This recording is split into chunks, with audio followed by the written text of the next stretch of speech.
નમસ્કાર, સત્યપુંજમાં આપનું સ્વાગત છે। હું છું લવજી ખસ્યા। સિદ્ધેશ્વર યાત્રા પ્રવાસ ભાવનગરની આજે સુખ શાંતિથી યાત્રા પૂર્ણ થઈ હતી અને ભાવનગર ખાતે વિરામ પામી હતી। છેલ્લા દિવસોમાં નાગનાથ જ્યોતિર્લિંગ, પરલી વૈદ્યનાથ જ્યોતિર્લિંગ તથા ત્રંબકેશ્વર જ્યોતિર્લિંગનો શ્રદ્ધાપૂર્વક દર્શન લાભ લીધો હતો। આ સાથે વિશ્વ પ્રસિદ્ધ અજંતા ઇલોરાની ગુફાઓ, જેની શિલ્પકલાનો અદ્ભુત નમૂનો ગણી શકાય છે। યાત્રા પ્રવાસમાં સૌથી મોટી ઉંમરના 74 વર્ષના સંતોકબા મનુભા ગોહિલ અને સૌથી નાની 4 વર્ષ પૂર્ણ કરનાર પ્રિયાંશી જયેશભાઈ ડાભી છે, જે અમારા પ્રવાસીની વિશેષતા હતી। બંને જણ ભારે ઉત્સાહ, આનંદ અને શ્રદ્ધા સાથે યાત્રા પ્રવાસ માણી રહ્યા હતા, તો બહેનો પણ યાત્રા પ્રવાસ દરમિયાન કીર્તન સત્સંગની મોજ માણી રહ્યા હતા।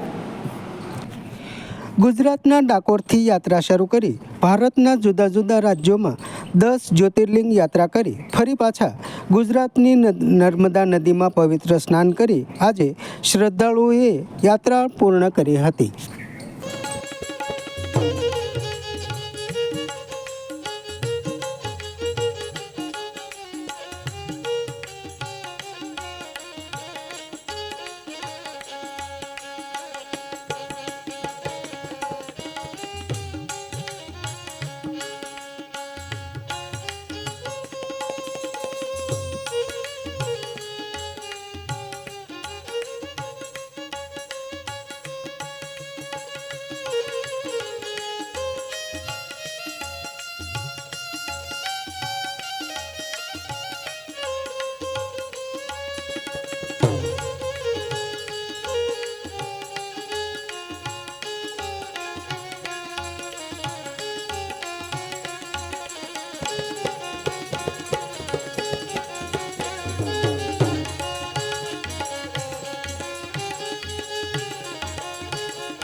અમે ભાવનગરથી વિદેશ્વર પ્રવાસ યાત્રામાં નીકળ્યા છીએ 10 જ્યોતિર્લિંગ માટે।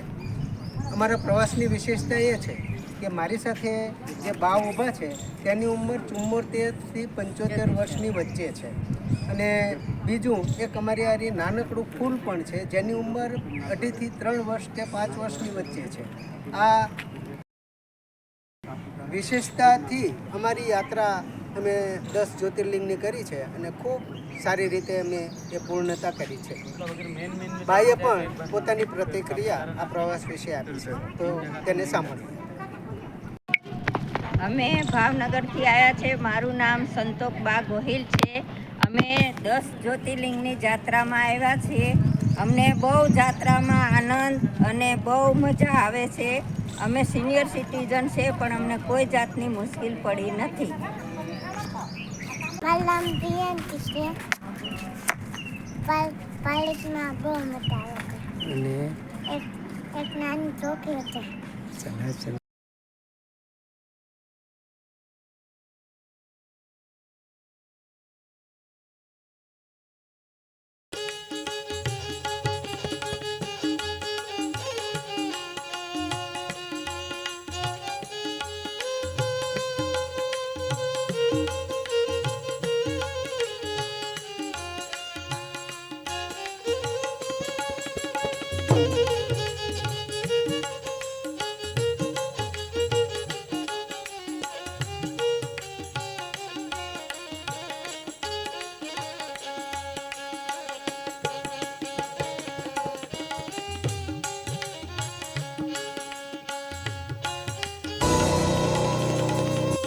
સમાજ માટે સત્ય માટે સત્યપૂર્ણ સમાચાર પ્રસારણ આપના મોબાઈલ પર તરત જ લાઈક કરો, શેર કરો અને સબસ્ક્રાઇબ પણ કરો.